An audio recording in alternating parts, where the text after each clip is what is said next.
So he didn't have a butt pad with him because it gets in the way of the snap. And so we have to use a timeout. And our coach is like, we need to get this guy a new butt pad.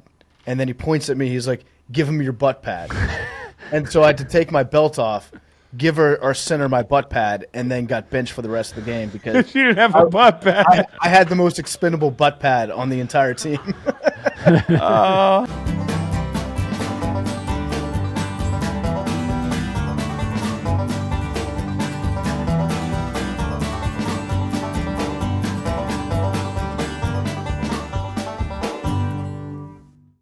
Hey, I wrote a song. All right. Okay. Never had no rhyme or reason why. It just seemed like the thing to do at the time. Just to say we did. Just to feel alive. To take a leap of faith. To feel that kind of high. Tonight, let's turn it up. Fall in love wild. And catch enough buzz just to ride them. Crazy horses running through our heads just to say we did. What do you think about that? Cheeks, is there any music behind it? That's Kenny Chesney's new song. I have fallen into a trap. When I was told about this show, I was told about the dark side of the moon. Just to say we did is the name of the song. You want to hear it? It is hot garbage, bro. We need to restart the show. No, we do not. Because I think what I found no, we do not. You want to hear it? It's even worse often when you listen to it. That really is a banger. I saw that it was released, and then it sounds like every other song. A little bit of life got in the way, and I hadn't heard it yet. That is awesome. His songs are starting to sound a little bit the same. Starting, that's kind. I was trying to give you a little. That's great. Thank you for that. No problem. That was really good. I figured that was Roger Waters or some stuff. I also designed a pair of shoes. You want to see them? Yeah. Yeah. Tell me if you like these. Logan, Utah, by the way. Hello. Now, these shoes are kind of bright. What do you think about these shoes? I don't think they're so bad. I really don't think they're so bad. Hot take, they're not that bad. I just wonder about the whole, cult marketing thing. Like, they're not quite a hat. Are we just going to be seeing pictures of everybody's feet for the next 8 months? I think this is even worse than the hat because while the shoe isn't like objectively horrible, it's not as bad as I looked up some of the old athlete shoes that they had back in the day. It's not as bad as like the God rest his soul, the Kobe Bryant the twos. Yeah, it's a bad shoe. Look like a two. Yeah. I also would say the spinners, spelled spin-ah. The Latrell Sprewells, the Dadas. Dada had a couple. The C-Webs were terrible. These aren't on that level. To be honest, and I hate the guy, but these shoes aren't as ugly at face value. Like if the aliens came down and they were like, you can put one of these two on your feet, the Dadas or the Trumps, they'd be like, oh, these are kind of dope. They look like space shoes and the whole thing. Now the American flag on the heel, that's the canary in the coal mine here. Somebody approaching you from the front, they're like, oh, bold choice. Or those gold dunks. And then you walk by and you're like, okay, this guy's got an assault rifle. So these shoes are not that ugly, but when I see somebody wearing these shoes, I'm going to laugh out loud. Yeah. Because it's taken to another level. One thing it was like to wear your identity on your head like a hat, but now you're wearing the shoes and they're gold. With a big T on them. Yeah. You can wear the smell too. They're selling Victory 47 cologne. For testosterone. Do you think his hair was the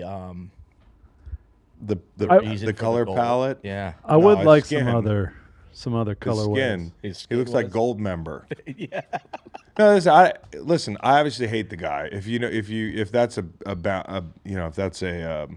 barrier to entry to this podcast, you'd have been gone a long time ago. So we know that. And some of you might like the guy. I fucking hate the guy. I'll be as honest as I can. The shoes are not that ugly, but I still wouldn't wear a shoe like. Now, some of the other shoes I'm seeing on the website, the gold ones are sold out. Evidently, they sold like 800 of them. Oh, there are different colors. Like they didn't sell like 30,000. They had a limited supply of 1,000 with 10 randomly signed by. So voters. people walking around saying he sold out. They sold out. It's just like the crowd at the rally. He sold out. Now go down the rest of them. Now the rest of them are hideous, dude. They are hideous. I got something. What if we do? How can we tie this into the fantasy football loser? Yeah, they got to wear the Trump shoes. It's not bad. That's incredible. They got to wear the Trump shoes. That's good. We got our punishment for next year. Yeah, that is good. And depending who wins, maybe Somebody they think might be it's excited. A rite of passage. Yeah. Do we have anybody like that in our group text? Probably. Yeah, probably. The low. polling would show that roughly half. Half of our group text? I don't think so, though. I feel like we're safe. But anyways, whatever your political fetish is, I'm not here to shame you. I just think he's a real douchebag, and the shoes are just okay.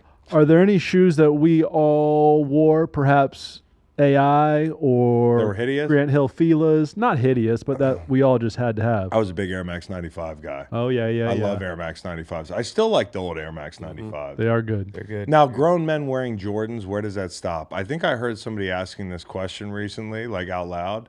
Sorry, Kev. I wore them last week. I know. But like at what point grown man wearing Jordans? And I'm not talking about like a handsome, tall black man who's 50 and looks 40, or 35. I'm talking about Kevin or me or, I think they look good on me. my chiropractor used to wear them all the time. He was 45 years old, Jewish guy. I'm like, dude, But I don't know. What is the clothing with the Jordan? A jumpsuit of some sort, See, some sweatpants. some Badke is joggers. always wearing a jumpsuit. Dan Katz always wearing a jumpsuit. People like this can get away with the Jordans. Badke showed up to watch Godzilla -1 in a zip up jacket that said Belize on the back, and I think he had Jordans on. Yep. Okay. Yeah. What else are you supposed to wear to Godzilla? What else could you I mean, wear? come on. I don't know what other. I was options you- comfortable. You were It was nice. comfortable. Okay, so that's enough about sneakers. Guys, can I tell you about my weekend? Please. This is the best weekend ever. I would take this weekend over Vegas. 10 out of 10.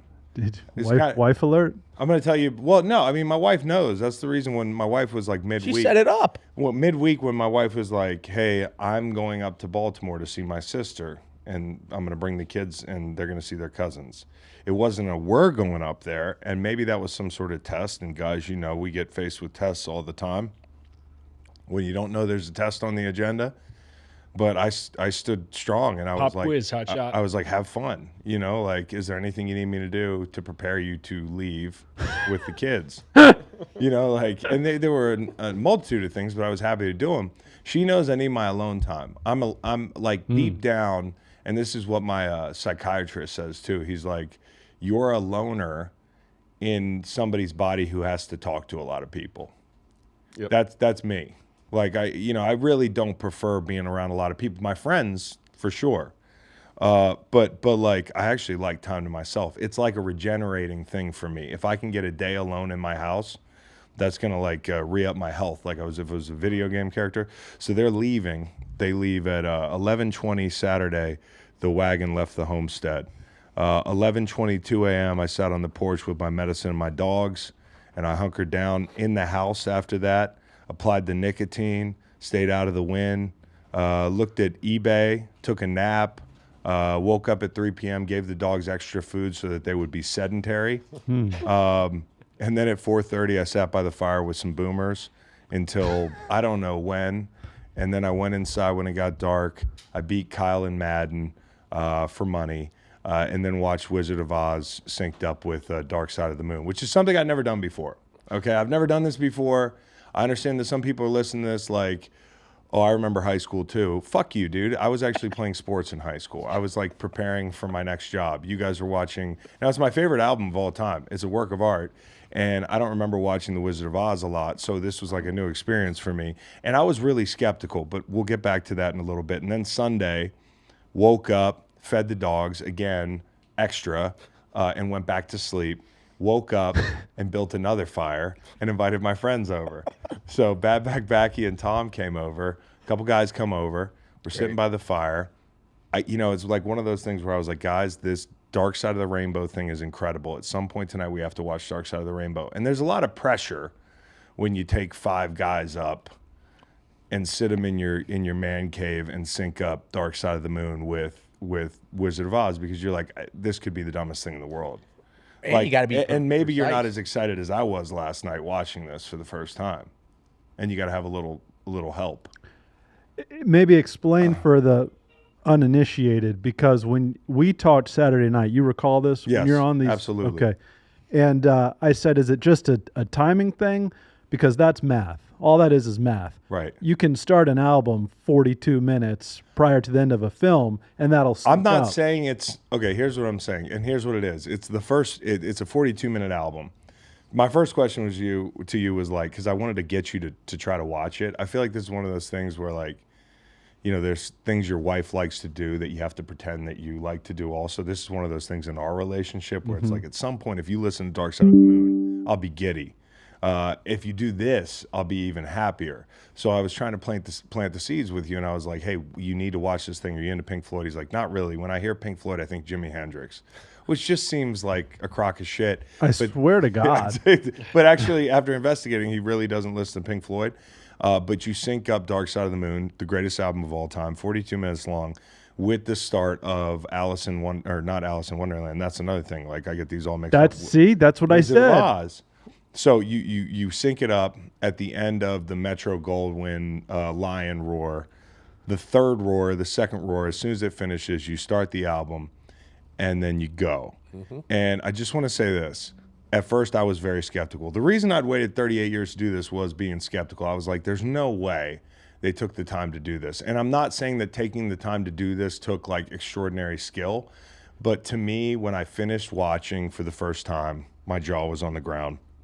And I got on Reddit, and a lot of people are like, it doesn't sync up that well, the whole thing. Well, you're not paying close enough attention. You cannot tell me that that's all coincidence, all the things. Matt, have you seen this? I have, yeah. Not everything syncs up, but enough key moments sync up to me to where I'm like, okay, coincidence is off the table. So these guys, Roger Waters and them, have denied this vehemently since the rumor came out. I guess like back in the 80s or the 90s, somebody got stoned or was on acid, and they were like, let's try this. Exactly. I think it's the greatest idea in the world. Like, how they found that needle in the haystack was incredible to me. Now, those Pink Floyd guys have denied it. Now, I understand why they might deny it, because it might have been a pact, like a death pact for them. Oh. And I love death pacts. We love death pacts, so I'm fully supportive of that. To deny it is almost like saying the sky's not blue to me after watching it. And so coincidence is off the table. And now the question for me is the most amazing thing in music history just right under our noses? And like, a bunch of people have seen it in high school, but we don't really talk about this. The fact that this is synced up at various waypoints with the album. It's insane to me. Now, I don't know how difficult that was to do, to Macon's point, because it's 42. People say, well, the album's only 42 minutes. Wizard of Oz is like an hour and a half. It doesn't matter, dude. It doesn't matter. And then Kevin this morning, he broke my heart, because all that pressure I was feeling last night looking around the room, like, are you guys seeing this? Kevin was sleeping at the end of Wizard of Oz. I wasn't sleeping. Well, it looked like you were sleeping. And then Well, this dude, morning, I mean, we did some stuff that, like, put me to sleep. And then But I was all in. The Heart and the Tin Man, okay, but you walked in this morning and you said, I still don't think, I think some dude was off his mind, heard the Heart and brought it together. Okay. Now, and the other thing is the house Yes. with the sky, that I okay, get, but you just named 2 things that sync up perfectly. I could name like 10. And so my question is, you at might some have more point, you think it's all coincidence. Okay, maybe you didn't catch this, but when Dorothy gets up on the fence is the first time in the movie where I'm like, okay, it's synced up, because they're talking about in I think it's maybe the first or second song of the album, they're talking about balancing on the biggest wave. They're talking about riding the tide through life. And if you chase the biggest wave, you could be headed to an early grave. And Dorothy's up on the fence, like balancing on the fence when that happens. Okay, so you're like, okay, they're in. And then the witch comes through. And in the song Time, where all the jingles are going off, it sounds like bicycle spokes, and she rides into. See, I missed all that. See, that's what you're missing. You need to watch it with the subtitles and then also know Dark Side of the Moon really well. Well, yes, and I don't know it as well, but the subtitles and Tom, that wasn't jiving. That wasn't going to happen. Well, yeah, he wasn't able to find the subtitles. But there's a bunch of things with the subtitles that you're like, when Great Gig in the Sky comes on, it's literally a tornado. And they're syncing up Dorothy screaming with the vocals on Great Gig in the Sky. And when the sky's falling through I always thought Great Gig in the Sky was like 5 stages of death, like acceptance, all that stuff. And I don't know if I'm sure about that, but like when the singer's kind of in that acceptance period, and the house is falling through the sky and it's spinning around and she's seeing like her grandmother and, you know, like maybe her grandfather and whoever else it was in the boat.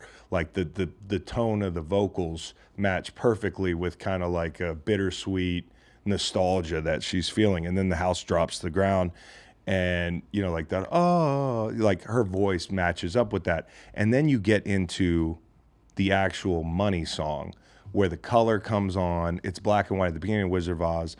Money is synced up perfectly with her walking into wherever the fuck that is, like the Yellow Brick Road or whatever.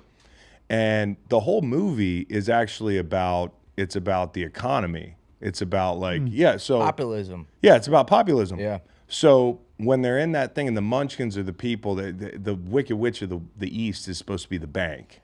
Like she's supposed to be like, you know. Emerald City is the greenback dollar. So all the Munchkins are the people that are getting crushed by the bank.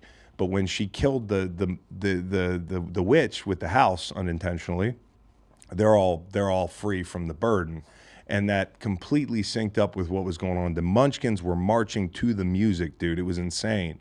I mean, everything down to the fact that when she set out on the Yellow Brick Road, the line in the song is, "Out of my way, it's a busy day. I've got things to do." And she's skipping down the road, down to the Scarecrow during Brain Damage, when he starts losing his mind and Brain Damage comes on, and it's about a guy losing his mind.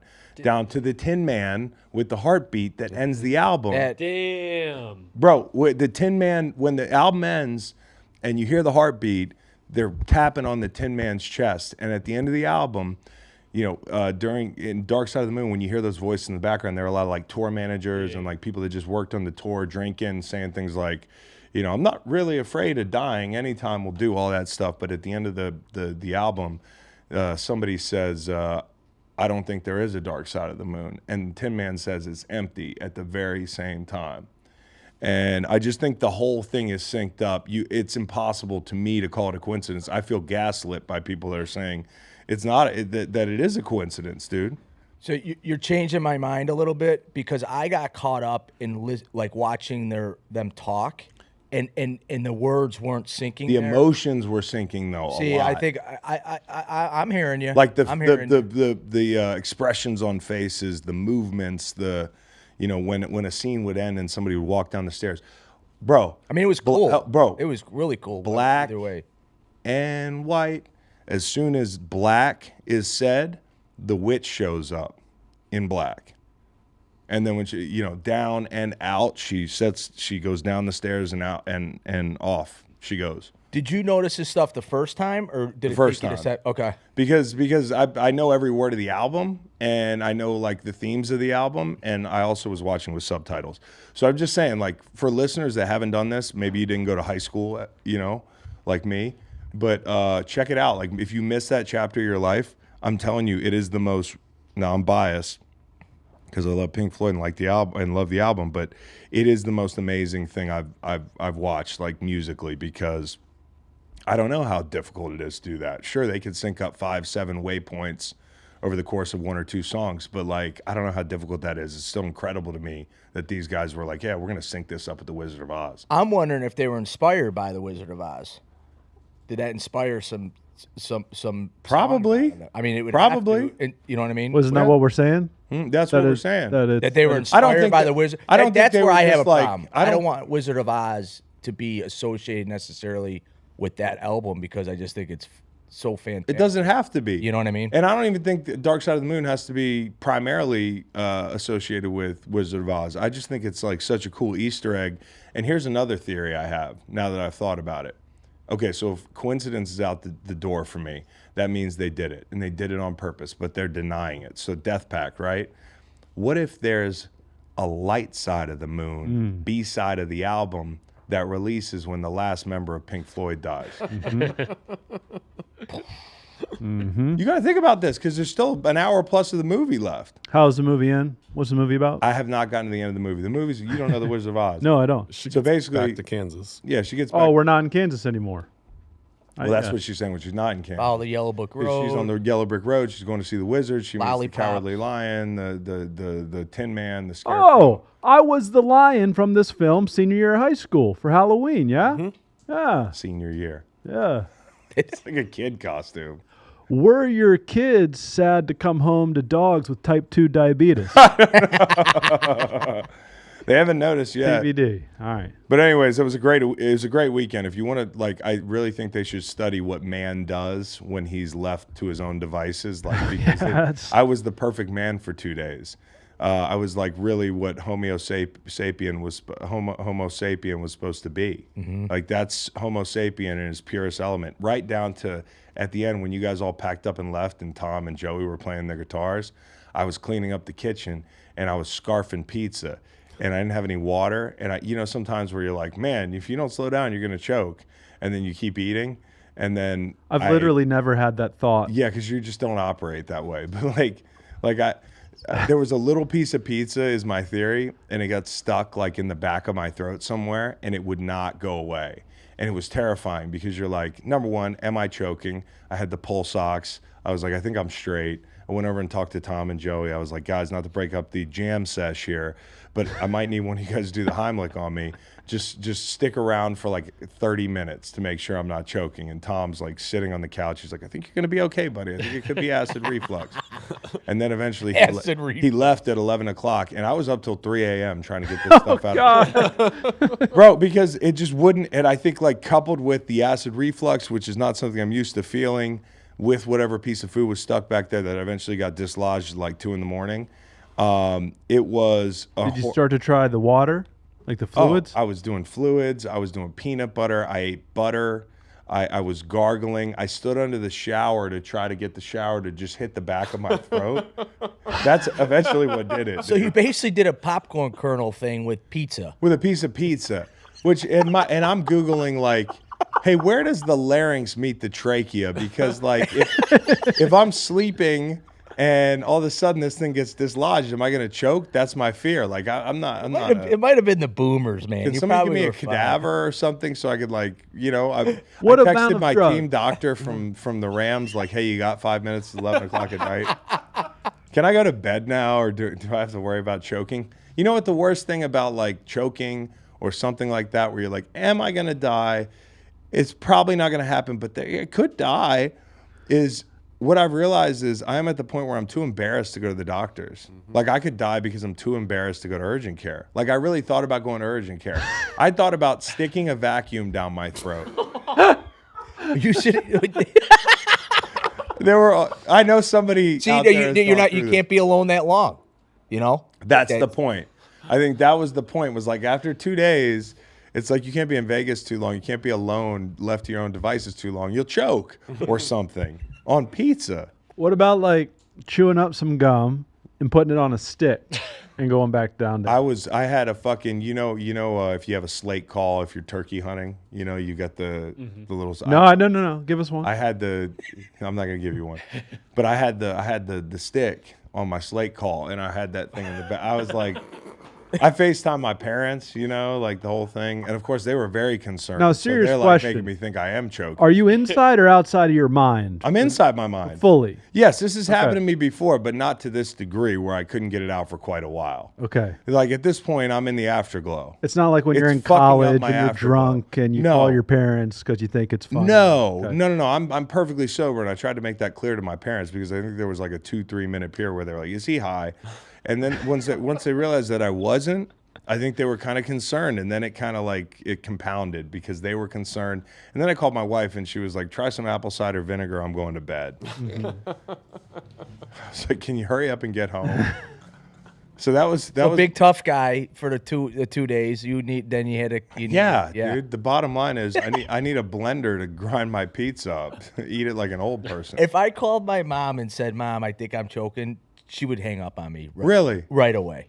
She'd be like, "You're talking to me. You're good." And it turned out I was fine, dude. I woke up this morning and I was like, "Oh, I'm still here." Oh, you passed it. Your parents love you, Yep, Chris. yep. So, That's nice of them. anyways, we have PFT Commenter coming up in a couple minutes, and I got to be honest. At this point in the sports calendar, we don't know what the fuck to talk about. So we're gonna take our best stab at it. This pod in general is not one that's loaded with NFL headlines. It's the hardest part of the job, guys. Yeah. I mean, Luckily, the sports calendar does continue. We're coming off an NBA All-Star weekend. which we'll talk about with PFT. Golf. Golf. This is There are golf matches being The guys played. shitting themselves because of In-N-Out Burger, which is the title sponsor of the event. Yeah, Yeah. it's like fuck that just backfired. They're most Literally. likely hockey games on. So that's what animal style is when you have to shit your pants. That's the secret menu.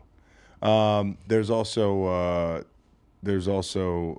a little bit of Commanders talk I want to have with Yeah. PFT because of his fandom. Even though the NFL season's over, you can still make Little Caesars the official pizza sponsor of the NFL, your go-to pizza spot. Choose your favorite Little Caesars pizza or pick the toppings you crave. Either way, you win. And speaking of winning, everyone scores with convenient delivery or our in-store pizza portal pickup. So grab some friends and enjoy a few slices throughout the off-season. 2 housekeeping items real quick. housekeeping. Number one, housekeeping. Number one, I've been crushing the mod tub every day. Mod tub, for people that are listening, and I'm not even doing this. This isn't part of our deal. Like, all I had to do was a social post, but I'm just doing this because I believe in the product. Mod tub is basically a giant Yeti with a chiller on there that I can turn down to like 40 degrees if I want to. And I get my cold tub every day, which I did not get today. And when I don't get it, I feel it. Listen, dude, cold therapy. I'm just telling you. I'm telling you, I'm not doing this because Mod Tub paid me, like with a unit. They ship your boy a unit for a social post, but cold therapy can really help you. If you're at home, if you've got like aches and pains, if you're having trouble recovering, if you're suffering from depression, if you need a little kick, like I can't drink caffeine, so I need something to wake me up. I need some dopamine, dude. ADHD brain needs some dopamine. Every morning I'm in there 8 to 10 minutes, and that fucking thing's freezing. But after a while, you get used to it. And this is in the dead of winter. I can't wait till it's summer and you're hot as hell and you got to get in there. What color do you have? I got a gray. Oh yeah, that looks real nice. Anybody who needs, whether it's Mod Tub or something else, like, you should look into cold therapy. Now, I know a lot of this stuff's really expensive, and I understand that, like, the Bitcoin bro kind of guys have hijacked, like, cold tub therapy as, like, this new craze. And everybody on Instagram that you side-eye has a cold tub.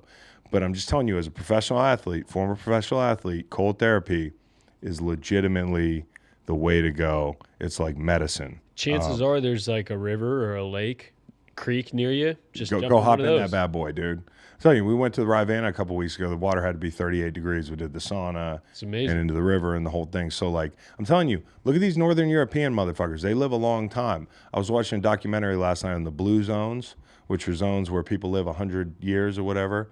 So I'm looking at some I'm looking at fish. I'm looking at olive oil. I'm looking at sashimi and stuff like that. But I'm also looking at cold tubs. The Nordic guys, they're all over it.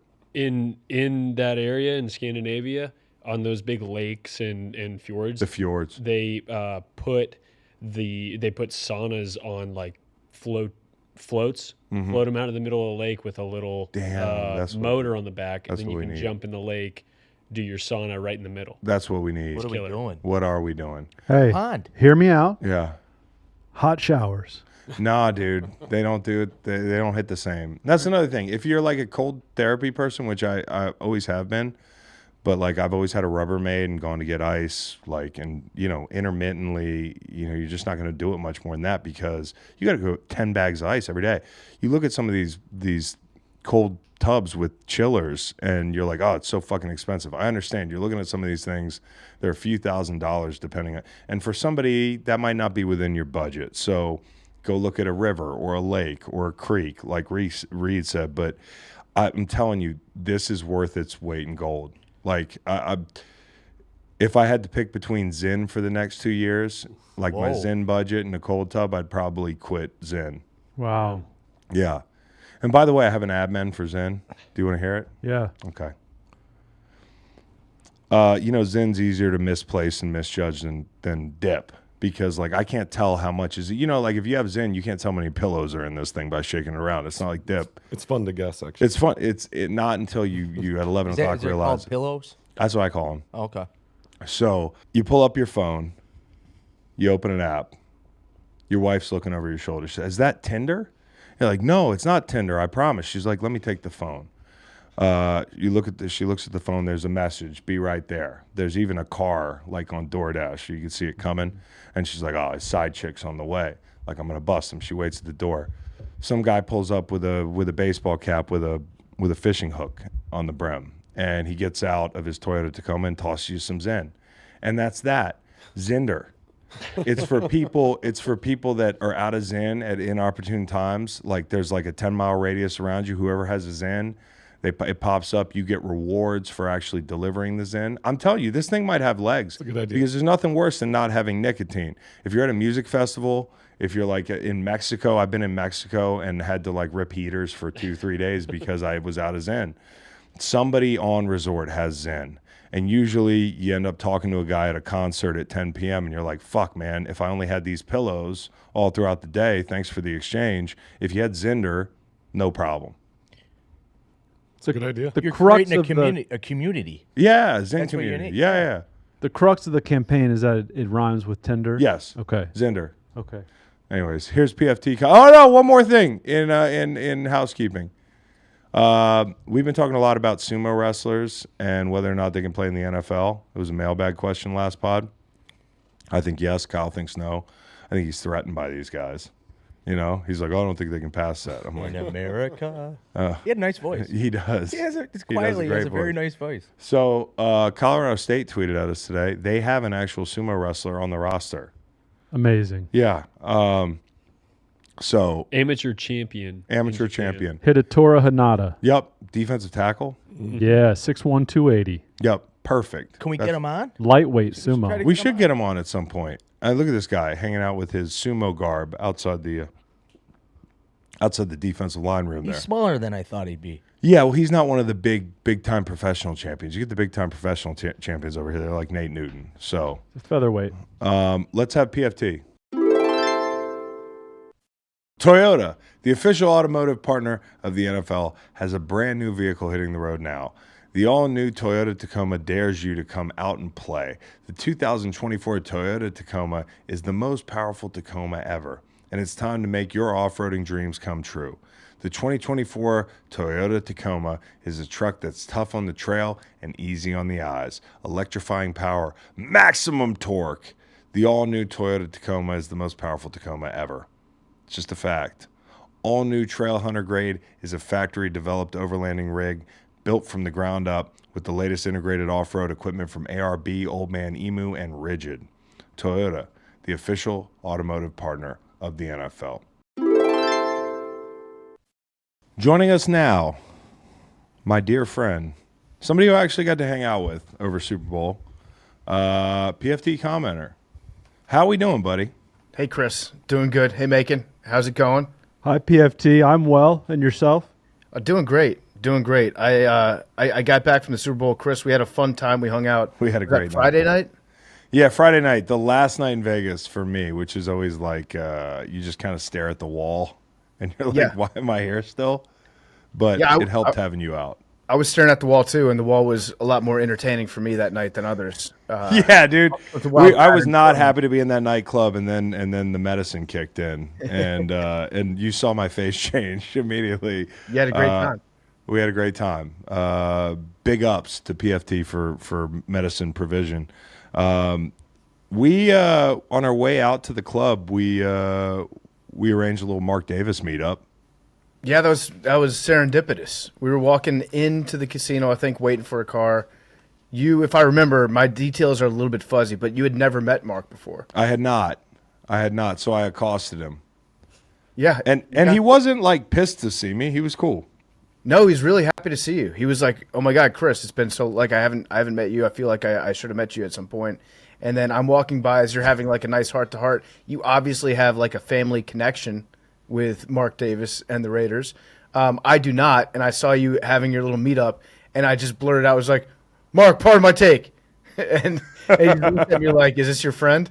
And I was like, yeah, sorry, probably shouldn't have said that right there, but it was fun. It was fun, and also I got to talk to Jeff Lurie, who you were also. I actually piggyback on a couple of your conversations. Owners, yeah, I'm like the owner go-between for you. Yeah, the owner whisperer, and Mr. Lurie was very happy to be talking to you. And then I went up to him, and I was just like, "The Commander's going to kick your ass for the next 10 years." I know you did not.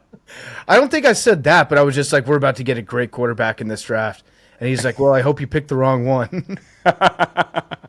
Dude, who's next on your owner world tour? If you could meet any owner next, who would it be? Easy. Every single Packers owner, all 30,000. Just all of them. Shake all their hands. It'd be Jim Irsay, Mr. Irsay.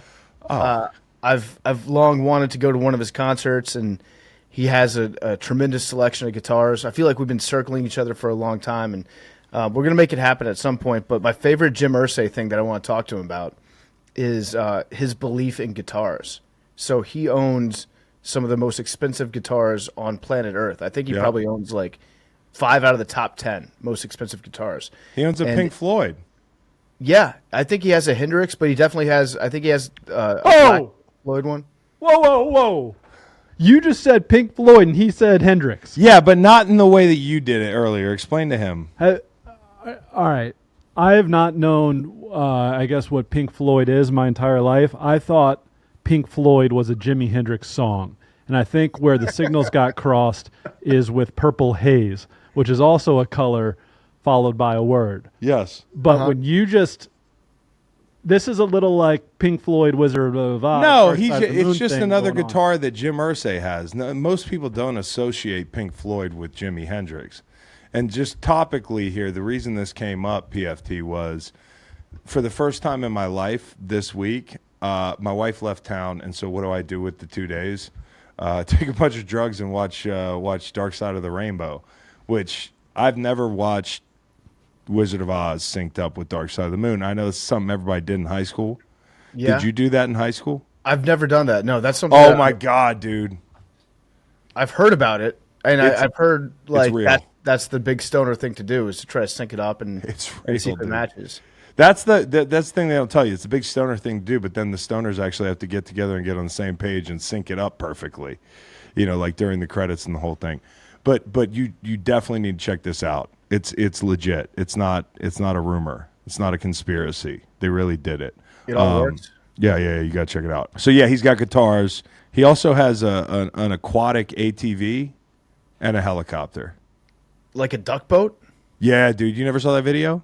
No, I haven't seen that one. I've seen a lot of Jim Irsay videos, like the one where he's smoking cigarettes and powerlifting. That one rocks. Is that recent? No, that's from his younger days, like in his 30s. He was strong as shit. He was a beast. Also, I want to say you guys, and I mean this is a compliment, I put you guys in the same category. People, when you hear, oh, PFT's doing music, oh, Jim Irsay's doing music, you're like, oh, it's just it's a publicity thing. But you guys are actually good at music, you and Jim. Me and Jim. I feel like we'd have a lot to talk about together. His sincere belief in guitars is that if he buys a guitar, the guitar still has that same energy in it, like the same musical notes that have been played on it by all the greats.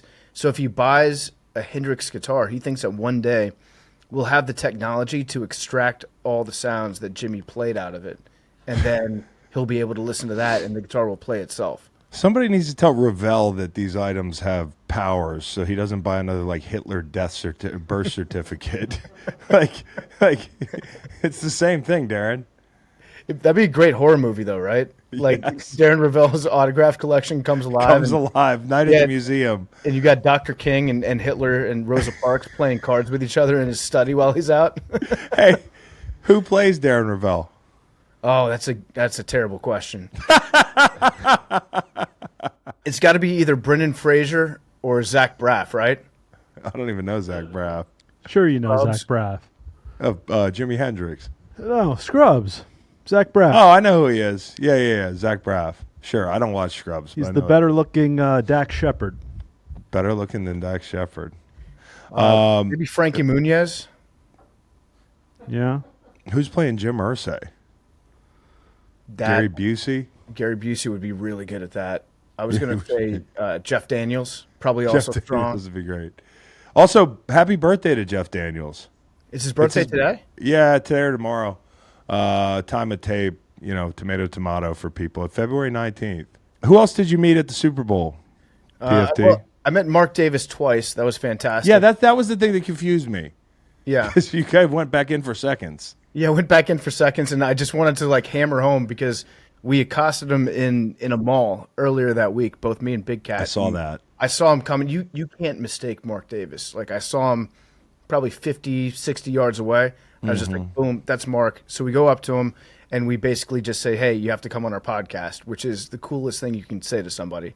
And he was like, yeah, okay, all right, sure, sounds good. Yeah, And the then- way he said yes, I was like, it's never going to happen. Well, so we went up to him and we introduced ourselves. We've been asking his reps if we could get him on the show at some point. And I guess we assumed that he, had heard of us, which he absolutely had not, I don't think. And then Big Cat tries to pull like a I know one of your friends move. He's like, the assistant coach at Arkansas, he's one of my guys. And Big Cat spaced on the name for it. But apparently it is the guy that like Mark is close with, that Big Cat knows. But he just did like assistant coach, Arkansas. And Mark Davis looked at him like, what? And Big Cat's like, yeah, he's one of my guys, and he says that you would want to come on the show. And then Mark was just like, okay, let's take a picture and get out of here. And then when I saw him later on in the week, I could only stumble the words part of my take to just try to reinforce the booking that we got with him, just for name repetition so it gets in his head. We'll see if that happens. But I met Mark twice, saw Russell Wilson. He made quite an entrance at the Shaq Funhouse party. He was just, you remember the look that he had on his face when he was walking? No, I never saw him. He was right with us. So it was like right after or before Not with the us. Glory meeting. With us? Yeah. Really? Yeah. I think it was right after the Jeff Lurie meeting. And he walked behind us in that hallway and walked in with Sierra.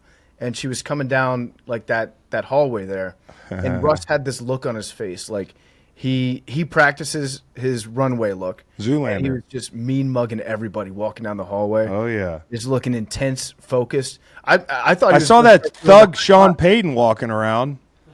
Oh, I didn't see him. Oh, multiple times. Just in like a fucking T-shirt and jeans. Just walking through the casino like he was normal. That sounds about right. Trying to imagine if they had run into each other in the hallway. Oh, yeah. That would be fireworks. Yeah. I did the same thing you did with what Big Cat did with Mark Davis with Jordan Love. I walked up to Jordan Love. I was like, Dontavian Wicks is our guy. And his eyes lit up. Like, maybe we'll get Jordan Love. But, yeah, like I've got a bunch of unanswered DMs to people after Super Bowl week about, hey, you said you might come on the podcast. They're not coming on the podcast. Maybe Mark Davis for PMT. Do you like Vegas as a Super Bowl city? I actually kind of did. I had a fun week, and maybe there was a lot of stuff to do, a lot going on. I feel like the Super Bowl is going to be back there on whatever the fast track is going to be, like every 4 years, probably every 5 years in Vegas. Mm-hmm. I think it was such a big success with all the casinos making money. All the celebrities showed up there because it was like, Vegas, excuse to go to Vegas. I feel like they're going to have it back there again. I liked it. I liked it more than I thought I would because, in my opinion, at this age, the perfect amount of time to spend in Vegas is like 36 hours. Right? Yeah, that's stretching it. Yeah. I think you fly in If Friday you're an East evening. Coaster. If you're an East Coaster, 36. If you're a West Coaster, I say 48 tops. Yeah, you fly in Friday evening, get that first night, second day, full day in Vegas, and then early Sunday, maybe even like right after midnight Saturday night, fly out. Ooh, I can't do that red eye with a buzz. These guys kind of did it. They went to Gronk's beach party, all the production guys. I came down to the Wynn Buffet at like 3 o'clock before our flight, and they were shit-faced. I want to talk to you about a little bit more football.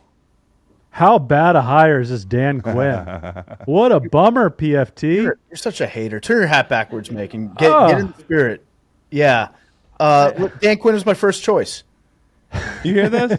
It's funny. The other day, I did this whole segment on Dan Quinn. And anytime somebody's hired, I don't like to bury the hire.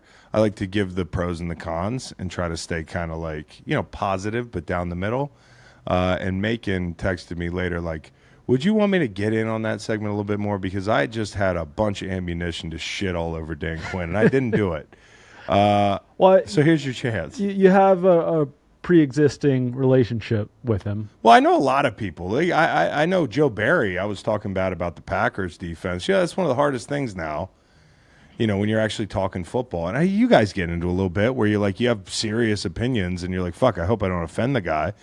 But coaches inevitably are going to take things personally if you talk about them. Yeah. The funny part for me was how Washington wanted a bunch of coaches that they didn't get and then settled on Dan Quinn. That's fake. That's fake The story was supposedly that the Ben Johnson thing, it was more split. It wasn't half the plane on the way was like, we really want him. And half the plane was like, this guy's fucking weird, dude. He asked for like $40 million, and he's kind of out there. And, I don't know if he can command a room. I don't know. These are the things, like, again, it's hearsay. Yeah, what I heard is that we wanted to give him a test because we didn't know if he was trustworthy, Ben Johnson. And so the test was, we're going to tell him that we're going to interview him. It was a fake interview. But we're going to get on a plane, and we're going to see if he's the kind of guy that would cancel an interview while we're on the plane. And it turns out that he is. So thank God we put that test in place. Perfect trap. Yeah. Perfect trap. Perfectly laid trap. The old ownership group would have totally botched that. Now, here's what's funny to me is after that whole thing, am I remembering this right, PFT, where they get back and they're incensed at Ben Johnson because he canceled the meeting and how much that threw off their process and the whole thing. Aaron Glenn's over there like, what the fuck? Were you not coming to talk to me like at all in earnest?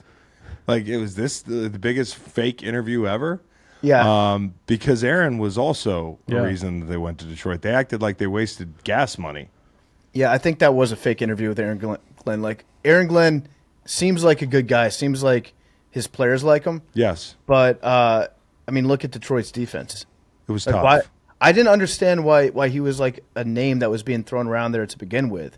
Fake interviews. Yeah, fake interviews. Which sucks. Make that clear. I think that sucks. But the new the Rooney Rule and everything and the hiring focus, unfortunately, a bad side effect is we're gonna have fake interviews. So I've got an idea for a new rule. Yeah. You guys can let me know what you think, because there was that report that came out Super Bowl week that Mike Vrabel was too large and intimidating. Yes. To be an NFL head coach.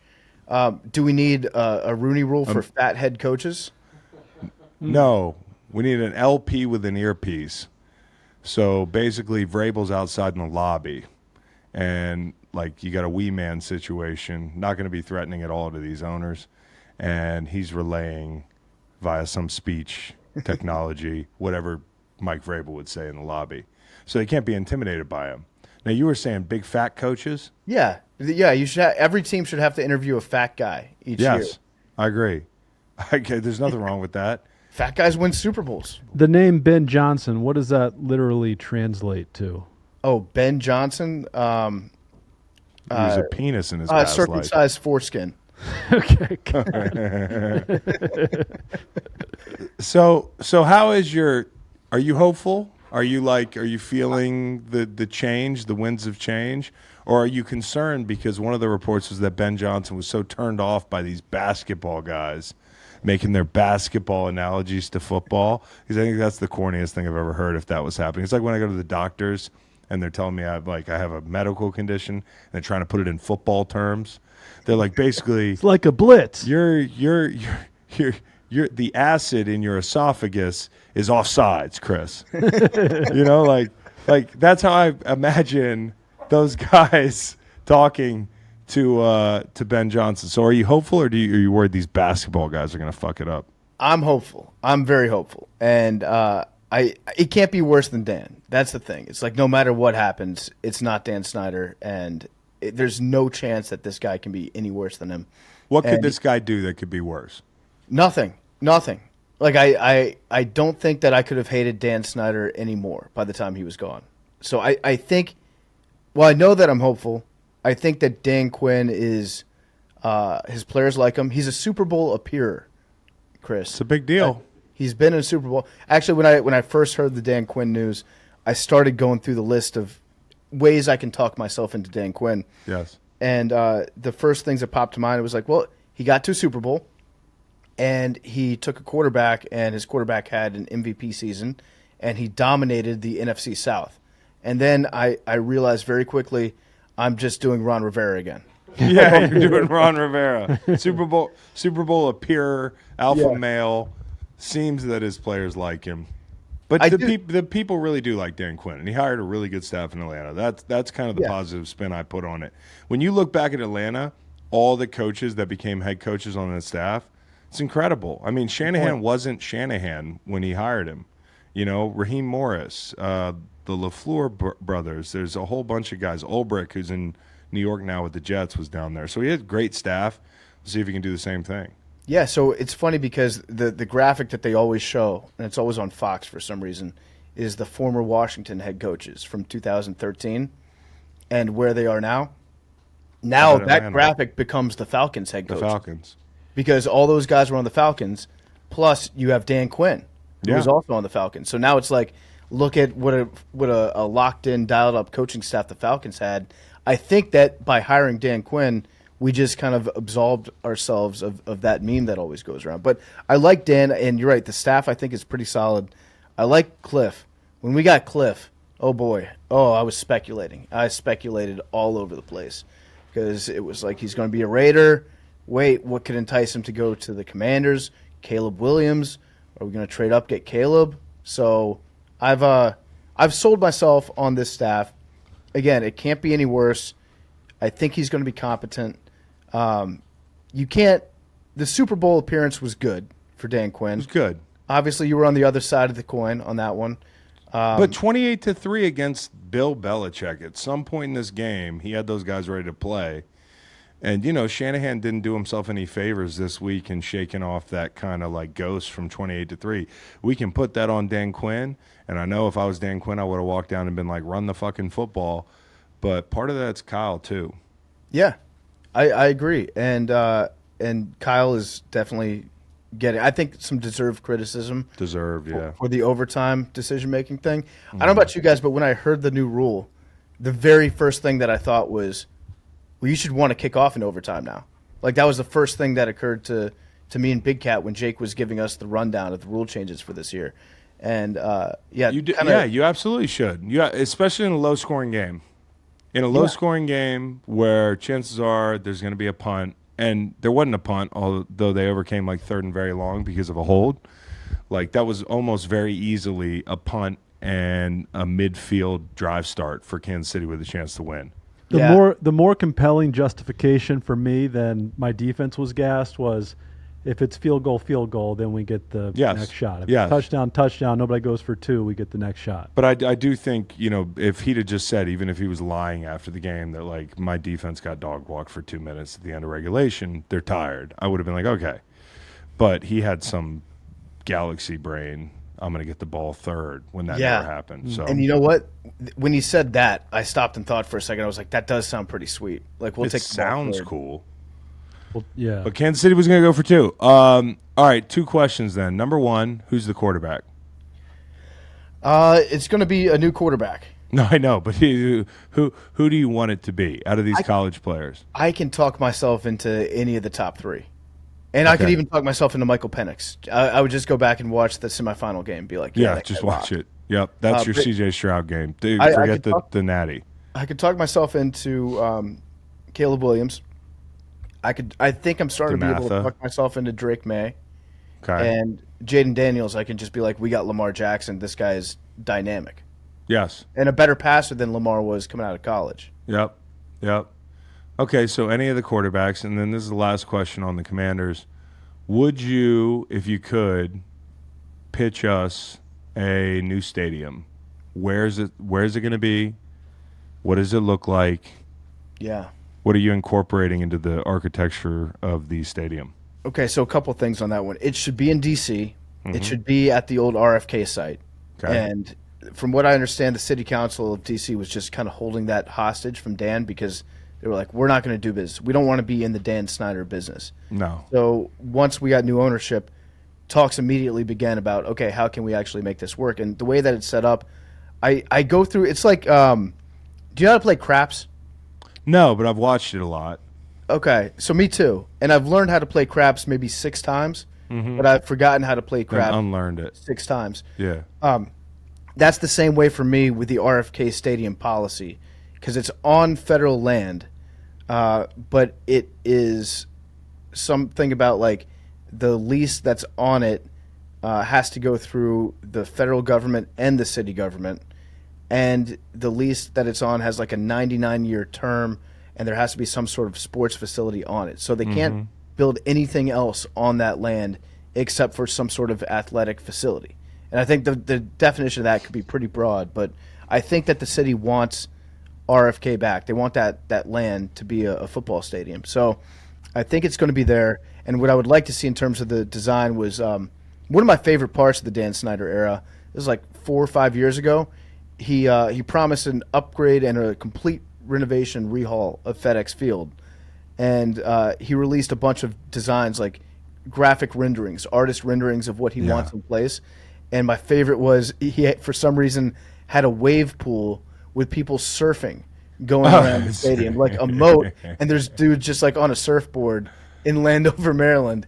And I think Dan was just like, I'm gonna throw a bunch of like. That's gonna be fun in December. He probably got coked up one night, allegedly, and was like, yeah, let's just throw some red meat out here to get people off my trail. Fuck it, put a wave pool in there. That's so good. Hey, Anything pool would be good. guys, See Jacksonville. the Genesis Invitational was last weekend, and a game of craps broke out. Oh yeah, that's true. That's true. That's true. We don't need to transition to golf. That was just a No. that was But somebody they shit their pants. Well, they almost shit their pants because of the In-N-Out burger, several folks and that's the title sponsor. running to the tee. Tiger got an ambulance. Yeah. Golfers are not athletes, man. You know, John Daly. No, I mean, like, yeah, John Daly exists. The fact that, you know, In-N-Out's too much for these guys. And then, you know, like after the match, one of the guys that won, he's just sitting there vaping. The caddy, yeah. For That was the Hideki. caddy, yeah. He's a caddy? Okay, well, then maybe the caddy's not an athlete. There's another golfer, Kiradich Affibarnrat, I think is his name. Sure. And I only know him because he's like he buys Jordans and Yeezys, and he just vapes huge clouds on the course. I'm talking I saw a picture of this guy. massive clouds, the biggest clouds you've ever seen. That's his thing. And then there's the dude Cabrera. I think Cabrera is the one that smokes cigarettes while he's playing. Yeah, that guy's like vaping like a kid that goes to the mall. You know, that's the level of vape that this guy was exhausting out of his mouth. But so yeah, these guys had to leave because they had the shits, and it reminded me of Paul Pierce having to leave in the wheelchair, but he had the shits and everything. It turned out. What's the most embarrassing way to leave a game? All right, so this actually happened to me in high school. I was playing football. I was a backup fullback, backup wide receiver, at times starting kicker, and I got into a game, which was pretty big for me at the time. And it was a blowout. Our starting center got called over by the referee, and the ref was like, "Turn around, let me see your ass." And they looked at his ass, and he was not wearing a butt pad, which I'm told happens a lot in the league. In the Guys league, nobody take it wears out. butt pads. It gets in the way of things, right? Yeah. So, but you're not allowed to do that in high school. At least our high school at the time, they looked for that. Yeah. So he didn't have a butt pad with him because it gets in the way of the snap. And so we have to use a timeout. And our coach is like, we need to get this guy a new butt pad. And then he points at me. He's like, give him your butt pad. And so I had to take my belt off, give our center my butt pad, and then got benched for the rest of the game because You didn't have a butt pad. I had the most expendable butt pad on the entire team. They said leave. That's great, but you probably felt great once you took the butt pad out. I felt like I was part of the team. You feel like you're just weightless out there without that thing.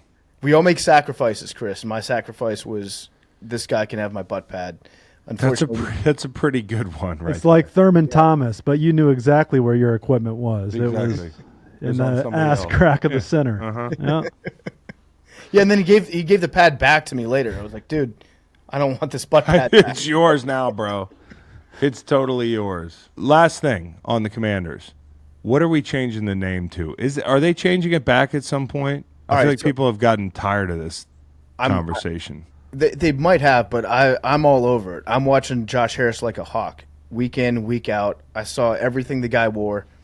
He wears Washington Commanders hats that have the W on them, right? Uh-huh. He does that all the time. At every single game, anytime he's in front of the media, you will never see him wearing a shirt that says Commanders on it. It's always like, and it's not even just a different Washington Commanders shirt. Mm-hmm. He brings his own burgundy shirts from home that don't have anything on them, right? So I've never seen the man wear the word Commanders. I would think at some point, if you just bought this team and you're the owner, you would wear the team name at some point, right? Yeah, So no. I He's think he's going to change it. I think it's going to get changed. I would like to see it. My order is kind of. I've got 3 names that I would like. One would be Red Hogs. Hogs, I'm totally call them with Hogs. you. Hogs. Hogs is good. Hogs is awesome. Number 2 would be I like Red Wolves still. Okay. Well, you could do a lot of stuff with like a cartoon wolf or a dog. And then number 3, just football team. Yeah. Yeah, that was great. It really was.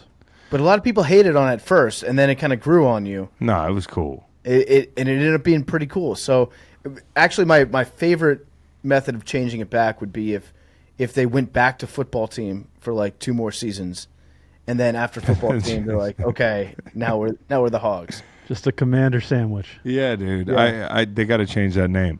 Here's something we got to change: the All-Star game in basketball. Matt, out of 10, rate it. 2. 2 out of 10. Yeah. Why can't they play hard like a couple years ago? What happened? I mean, the best players set the tone. Nobody comes out playing hard. There's no financial incentive. How do we fix it? Yeah, that's what I'm wondering. Like, how do we incentivize? How do we improve something that I'm not going to watch anyways? All right, so good question. I didn't watch it. Hand up. Let's all weigh in on how we fix this thing missed- that we don't even care about. I'm so glad I didn't watch it. I'm so glad because I did see the clips, and it looked awful. I think they called 3 fouls. I think there were 3 fouls. Sounds in like the Super entire game. Bowl. And yeah, so I think you can fix it by just having Pat Bev play every year. if he's on the court, he's going to be going hard, and then people are going to be like, "Fuck you, Pat Bev," and then they'll end up trying. So that would be a good way to do it. I was thinking maybe the losing team has to get their fits selected for game day by the winning team the rest of the year. Because if you think about you got to figure out what's important to these guys. And one of the first things I think about is their clothes walking into the arena. Can you imagine if the winning team was just putting Tyrese Halliburton in a fucking Canadian tuxedo a week in a row, and then he's got to wear like fucking Abercrombie and Fitch one week? I would be killing guys on the losing team. There has to be some punishment that the losing team has to incur, and it can't be financial because they have so much fucking money. They get their DMs leaked. They get their DMs leaked. I like that. I like thought it what- was delightful. You see, one of the teams scored over 200 points. Damn, dude. Well, I mean, I think you can fix a dunk contest by maybe Adam Silver didn't even like it. picking from a pool of NBA players, Yeah. respectfully, would be a good start, and having the best players actually dunk without props. You're talking That'd be about a the nice dunk pick. contest. Yeah. I think Yeah. the game is fine. Nobody's watching anyway. Yeah, it's more competitive than it's more interesting to me than the Pro Bowl. The Pro Bowl, like in its current or recent state, where it's like guys playing flag football.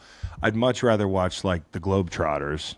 You know, it's essentially what it was, like Jokic and All right, how about Luka not even dribbling down the court. Like, okay, that's cool. 13-foot rims? That's what I think should happen at the dunk contest. Raise the rims, dude. Raise the rims. More creative dunks. Like, guy has to jump over his hose. You know, you gotta Hose? line them all up. You gotta jump. And now, You jump over the other guy's hose. Nick Young's jumping. Oh, yeah. Nick Young has requested I'm thinking of an NBA player's name. Just give me my Zion Tristan Williamson. Thompson. Zion Williamson's hose. You know what I mean? Yeah, Tristan Thompson's got to jump over his hose. That'd be funny. I think also. This is one. I got a great one. The winner of the dunk contest gets $2 million for an Ohio charity of your choice. Pretty good. LeBron is not letting anybody else do that. That's good. I like that. Think about that. If you want to get LeBron involved, you're like, hey, the winner of this event is going to fund a school in Ohio. We're going to fund it for you. It's your choice. Which one? Yeah. I'm telling you, LeBron will be there lickety split, and it'll fix the All-Star game. If you have to spend $5 million, it'll come back to you. I like that idea a lot. I was actually just thinking the other day. You remember the train derailment in Ohio? Mm-hmm. Yeah. So it must be so hard for people to donate money to East Palestine now, right? Yeah. Yeah. You're afraid of the follow-up question for people that don't know. It's like, shit, do I really want to? Yes. There's gonna be a lot of people that don't understand geography. Can you tell me it's East Palestine, Ohio? Was when? God damn it. Yeah, that's a good idea, though. I like the idea of just basically holding LeBron hostage. Yeah. To increase ratings. Yeah. I also like the takes that are being fired off about how just LeBron James is responsible for everything bad about the NBA right now. Just Literally, if he was in the dunk contest, it would be camera flashes and slow motion and iconic footage. We just haven't had anything like that in a while. We have like that white guy, right? Mac McClung. We have an Irish guy versus Jaylen Brown, who puts a glove on. The best thing he can do is lean into his own deficiency. That he's like, I can't go left. Here, I'm gonna put a glove on. Like that's where it's come to. It's not good, dude. The dunk contest. I also feel like after a certain point, if you've dunked the ball enough different ways, you can't dunk it any different ways. You got to like incorporate some parkour or something. You know, rich guys in Hollywood that have had sex with so many people that eventually they're bored, and then they just start having sex with things and men and like, you know, it's like Mick Jagger and animals. Yeah, that's how I feel about the dunk contest. I've seen it all. I've seen it all. I need something else. You know? I know very well. I agree, though. I think it's not that I don't like dunks. I've seen every dunk. At some point, you reach the limit of what you can do to dunk a basketball. I would imagine. Dude. Yeah. Get all the guys that can't dunk and put them in the dunk contest. That would do a lot better. There's like 8% of players in the NBA that can't dunk. I looked this up. Get like Patty Mills out there. Trae Young, Jalen Brunson. You know, I don't care if we got to put a trampoline out there. I think it would be better. That was my idea, was to just turn into slam ball. Just like a trampoline for the dunkers, trampoline for one defender that gets to go up and try to block it. How about you got to dunk in the clothes you wore to the arena? Or like you got to dunk in like a 3-piece suit. You know, we got to get creative here. It's not working in its current format. And also, just a general rule for the NBA, start the fucking thing on time. Okay? Yeah. Not that I was watching it, but I could imagine if I was, I'd be sitting there if my son was home last night, and I'd be like, yeah, 20 more minutes, 20 more minutes, 20 more minutes. The NBA is far too late at night. If you didn't have Shaq and Chuck and Kenny and Ernie, people would not be watching late at night. I agree. What do you think about the idea of stealing from baseball and making it worth something? Like the winner gets home field advantage in the playoffs. I think the winner gets the other guy's hose. Okay. I do like the idea of choosing their tunnel outfit. How about Chris Paul dunking over Ryan Russillo? That would be good because everybody else has dunked over Ryan about Chris Paul. So why not? How about Durant dunking over Nick Wright? Yeah. They had a little back and forth. I like these ideas, Chris. They should listen to you. I also loved Adam Silver after the game when he was doing the presentation. He was just like, and the East scored more points tonight. Congrats. Well, you are the winners. I don't think he said you are winners. not the losers. I think he said, you guys, congratulations on, I guess, scoring more points.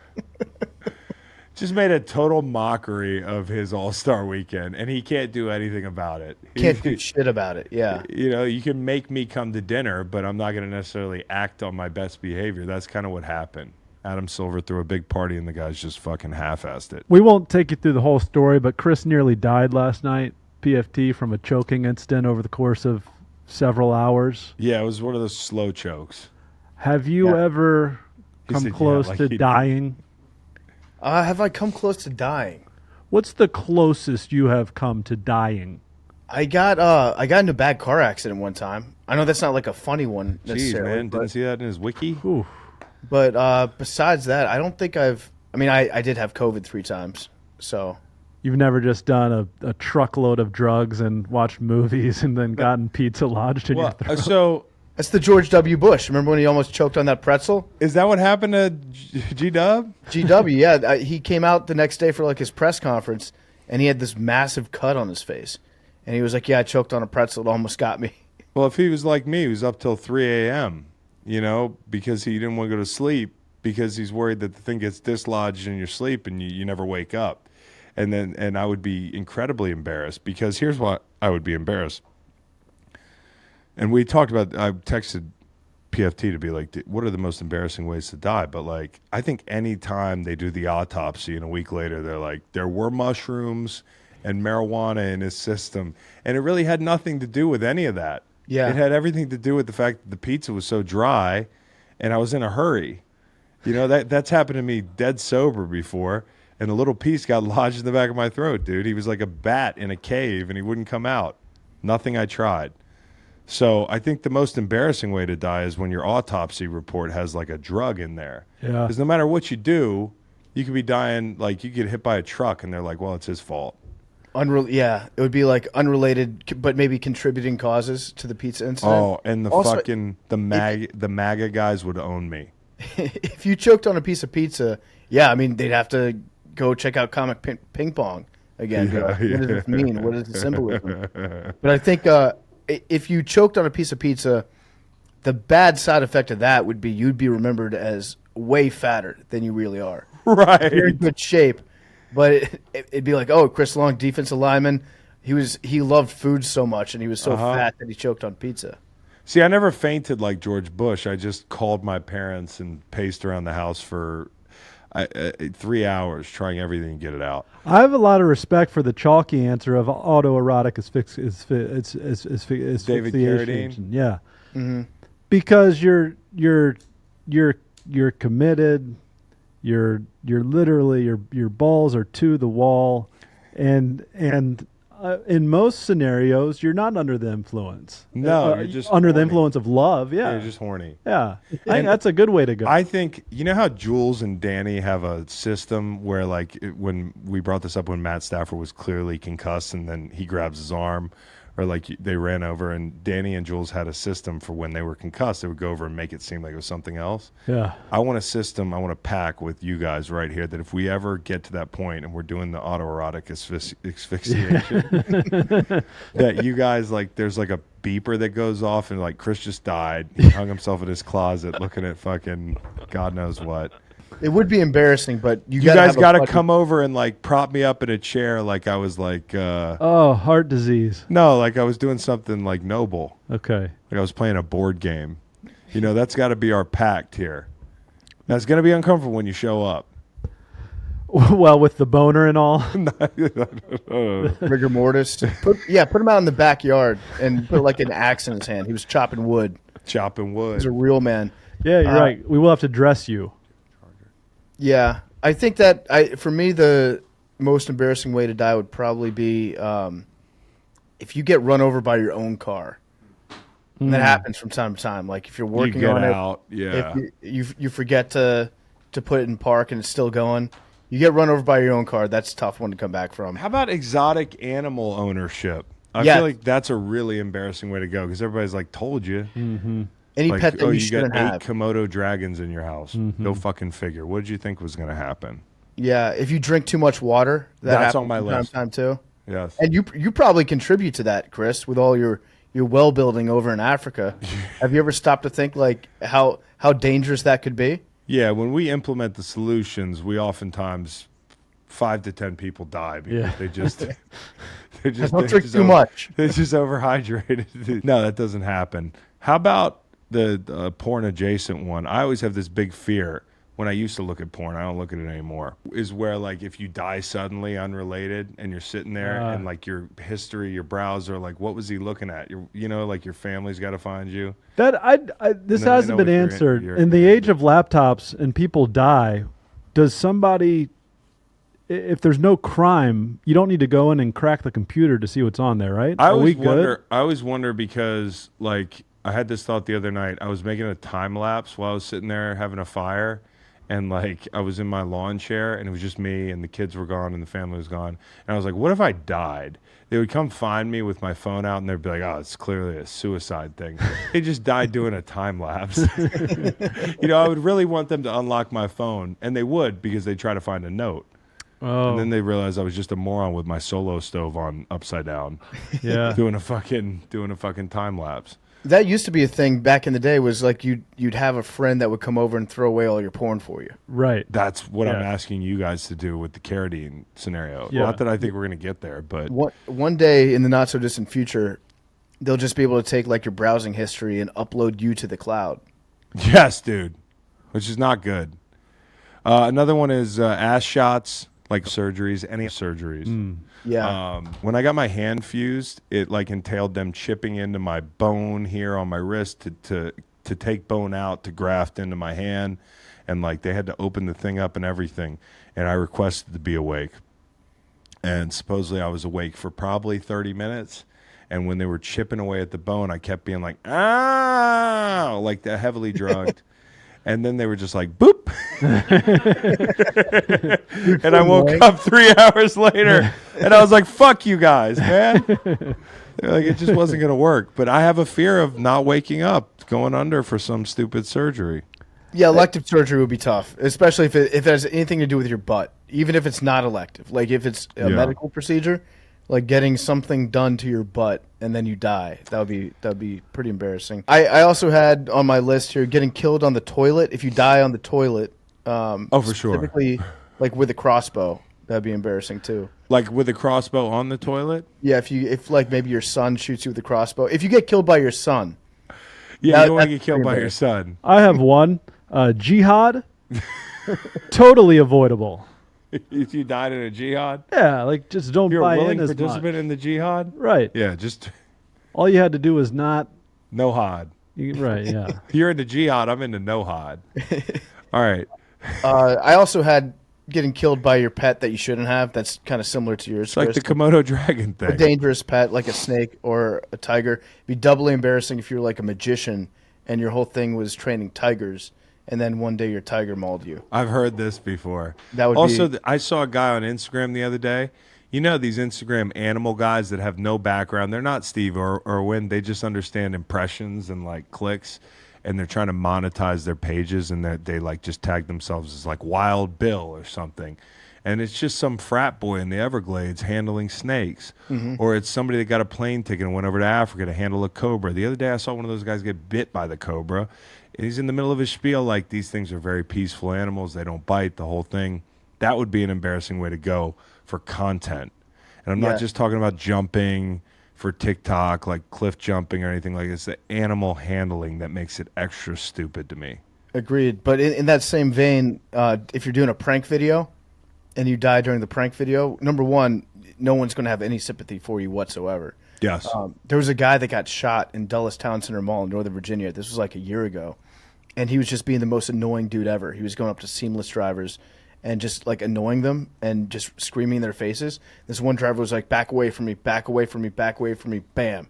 Shot him. He survived, but the jury found the guy not guilty, which rocked. And did he keep doing pranks? Yeah, so then he's still back. He's doing It's like pranks. a surfer that gets eaten by a shark. He's like, I couldn't go without surfing, mate. Like, you got to get back out there and do more pranks? Like, what the fuck? He actually needs to go do the same prank that he got shot doing. Yeah, And full try to circle. rectify that. I think that if you're doing videos, if you're doing any sort of meme and you die, like I think like 5 people died planking when that was a big thing. Yeah, you don't want to die planking. I just came across some really interesting. See? so I searched celebrities that have choked. The first guy that comes up is Jimi Hendrix. Of Pink Floyd fame. Also, John Bonham. I didn't know he died choking. I think that these were all choking on your own vomit. Vomit, Yeah. yeah. Yeah, well, I was just eating pizza. Okay, cool. The only other thing I wanted to ask you about was some of your endurance feats. Jerry After Dark is a Yes. thing that I think we've all been kind of locked into. It's finding ways that you guys can do YouTube videos that are 20 hours long, and people are watching them at 3 a.m. Talk to me about some of the challenges and the ones that you've partaken in.